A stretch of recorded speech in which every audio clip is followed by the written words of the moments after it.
Yeah. So anyway, Oh, we have a little bit of a growing up segment too. You guys, I don't remember exactly. I know Crystal is from Niceville, Florida. Are you guys both from that area? yes, sir.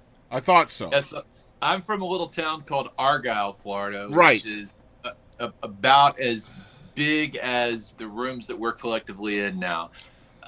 It's a tiny little town in the northwest part of Florida. It's really beautiful. The county is famous because it has the geographical highest peak in the entire state of Florida at a whopping 345 feet above Yeah. sea Hmm. level. So, got to watch out for nosebleeds and all that kind of stuff going up there.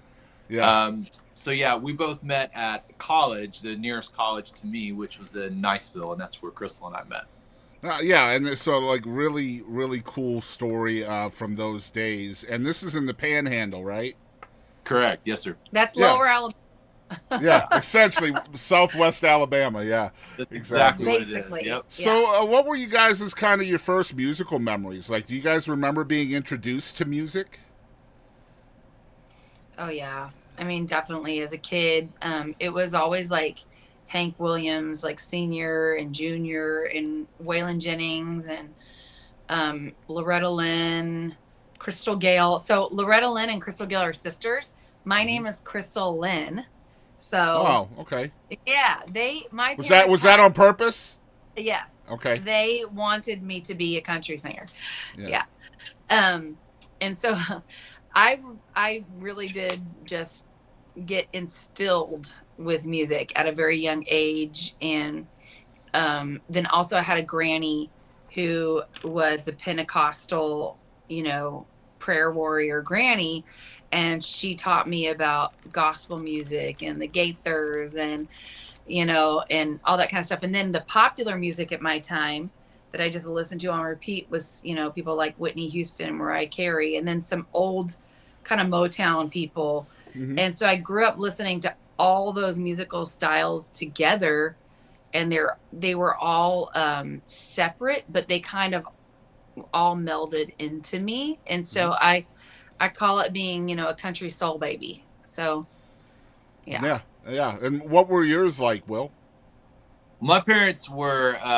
They'll probably see this, so I don't mind calling them out. But they were like flower children adjacent. Like they I weren't love full that. blown hippies, but they were into like John Denver and the Kingston Trio and that sort of stuff. So I remember listening to a lot of that growing up. I don't feel like I ever kind of came to any sort of musical fruition until I was in about dating myself here, but like early high school.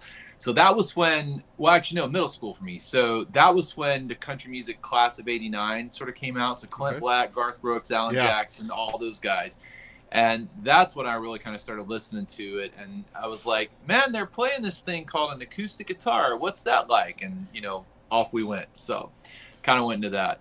But So, also in the redneck areas like we grew up in, there's always this weird disparity. You get guys that are really into country music and then guys that are really into heavy metal. yep. And I've never understood why that exists, but it always does. You'll have a guy who can sing every Merle Haggard song and also knows every lyric off of Guns N' Roses' "Use Your Illusion" too.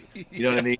Like it's always there. So I kind of grew up around all that. It's always awesome to see how, especially looking back decades, how someone's influences kind of shaped who they are as an Yeah, artist, right? That's why I yeah, love I love doing this. But do you were like what age were you when you first became musical? Like, picking up a guitar and kind of messing around with it. well, my parents always had guitars and stuff laying around. A friend of mine and I try to tell this shortly.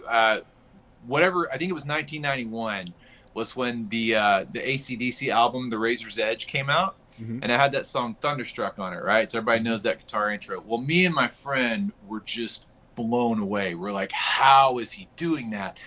Well, this friend of mine and I had a bet, and he had an electric guitar that his granddad had was going to give him, and so we had a bet. It's like, so okay, whoever can figure out how to play that Thunderstruck intro on the guitar first gets to keep the electric guitar. Where I was like, sweet.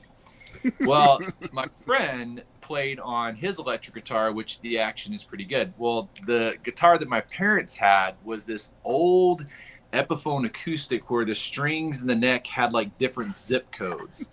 So I was like hurting myself trying to play this thing. And by the time I got done playing it, I felt like I could palm a bowling ball, Yeah. you know? So when summer comes and it's time to make good on the bed or whatever, I grab my friend's electric guitar to play it. And I'm like, wow, this is easy. And so I wound up playing it, kept the electric guitar, and, you know, went on from there.